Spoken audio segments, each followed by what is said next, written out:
ओम साई राम, जय साई राम, साईं भक्ति से मैं साईं श्रुति। आप सभी का बहुत-बहुत आभार मुझे इतना प्यार देने के लिए।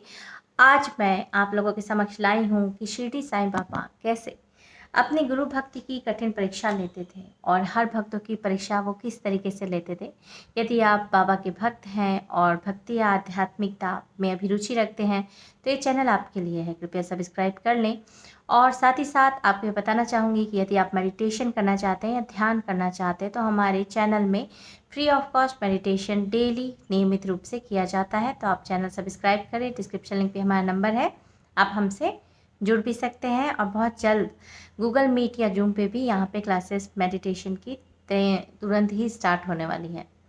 तो चलिए हम अपनी श्रृंखला में आगे बढ़ते हैं। और आज ये साईं श्रुति आपके समक्ष जब शिरडी साईं बाबा कैसे अपने भक्तों की परीक्षा लेते थे उसका एक वर्णन श्री साईं सचरित में है।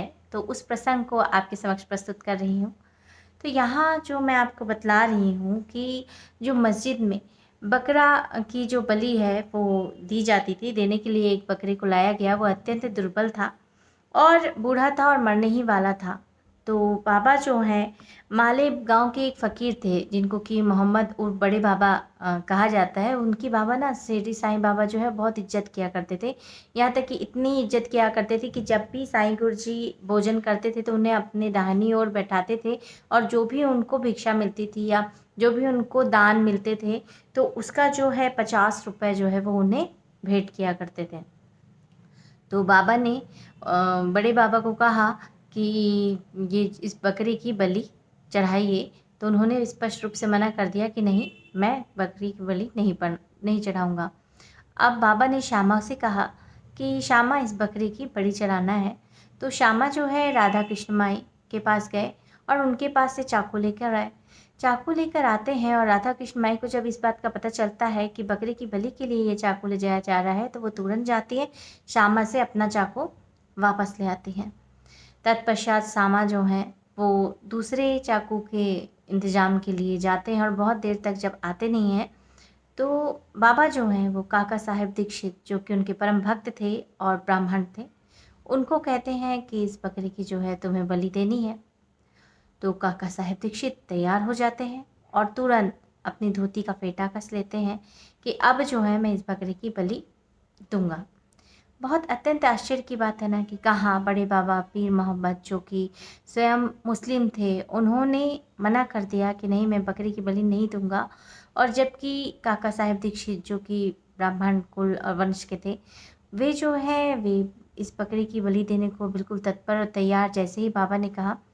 और जैसे ही वो बकरी की बलि देने ही वाले थे कि बाबा बोलते हैं कि रुक जाओ, और उन्हें रोक दिया और कहते हैं कि नहीं, तुम ऐसा क्यों कर रहे हो। उनसे बाबा एक बार पूछते हैं तो बाबा से वो काका साहब दीक्षित कहते हैं कि बाबा हमारे लिए गुरु आज्ञा सर्वोपरि है और आपका जो भी आदेश होगा उस आदेश को हम करेंगे। बाबा मात्र एक भक्ति की परीक्षा लेना चाहते थे। वो देखना चाहते थे कि मेरे भक्त जो हैं उनका मेरे प्रति कितना आदर है, कितना सम्मान है। और वो परीक्षा ही थी उनके लिए, क्योंकि सनातन धर्म के ब्राह्मण और ब्राह्मणों में बलि जो है वो निषेध होता है, लेकिन गुरु आज्ञा से वह इस कार्य को करने के लिए भी तत्पर थे। बाबा अति प्रसन्न हुए। हालांकि बलि तो दी नहीं गई। बलि के लिए बाबा ने उससे, क्योंकि बाबा अंतर्यामी है और बाबा की हर एक प्लानिंग पहले से ही होती है, तो वो बोले कि नहीं, हम इसे किसी दूसरे स्थान पर देंगे। और जाते जाते वो बकरी की जो है वो मुक्ति हो गई, वो ख़त्म हो गया। तो हमारे साईं ऐसे ही हैं। हमारे साईं ऐसे ही अपने भक्तों की जो है वो परीक्षा लेते हैं और आज भी लेते हैं और आज के साथ साथ पहले भी लेते थे। बस इन सारी जो बातें हैं जो कि साईं सच्चरित में लिखी हुई है, यहाँ पे बलि नहीं दी गई है ना, लेकिन इन सारी बातों को लोग जो कि बाबा से विरोधी हैं घुमा फिरा के इन सारी चीज़ों को प्रस्तुत करते हैं। आधा अधूरा ज्ञान जो है, अरे आपको जिनको भी देखना है या जो भी बात करते हैं तो काका साहेब दीक्षित के द्वारा बलि नहीं दी गई। तो ये सारी बातें हैं। और दूसरी बात ये कि जो आप बलि देने की और नहीं देने की बातें करते हैं जो बाबा को लेकर, तो हिंदू और मुस्लिम सबसे बड़े जो बाबा का अवतरण हुआ, जिसका हर एक संत का एक महान उद्देश्य होता है बाबा का अंतर जो अवतरण था वो हिंदू मुस्लिम या छुआछूत की बहुत उस समय बहुत फैलाव था। तो और उन लोगों में वैमनस्य भी बहुत था, घृणा थी आपस में, और बहुत अस्पृश्यता का अंत के लिए बाबा आए थे। तो इसलिए अगर वो किसी एक धर्म का मानते और दूसरे धर्म का नहीं मानते कोई भी रिचुअल, तो आपको क्या लगता है कि क्या हिंदू और मुस्लिम दोनों एक हो पाते? नहीं हो पाते, क्योंकि उनका तो प्रश्न यही होता कि जब आप हिंदू की सारी क्रियाएं कर रहे हो तो मुस्लिमों की क्यों नहीं कर रहे हो? तो कभी कभी कोई बड़े कार्य को सिद्ध करने के लिए छोटी छोटी ये सारी चीज़ों को भी नज़रअंदाज किया जाता है। तो बस बाबा का यही उद्देश्य था, और वो सबसे बड़ा उद्देश्य था, क्योंकि देखो छोटे छोटे जानवरों की बलियां ना जाने कितनी चढ़ती आई हैं सनातन काल से। लेकिन जब हिंदू और मुस्लिम आपस में लड़कर हिंसक बनकर एक दूसरे को मार काट करते हैं, तो मनुष्य जो कि ईश्वर का इतना अच्छा एक रचना है, और वो आपस में सिर्फ इसलिए लड़ते हैं और इसलिए एक दूसरे की हत्या कर देते हैं कि धर्म और जाति के नाम पे, जबकि ईश्वर तो पहले ही बताए हैं कि चाहे हिंदू हो, मुस्लिम हो, चाहे कोई भी हो, ईश्वर एक है।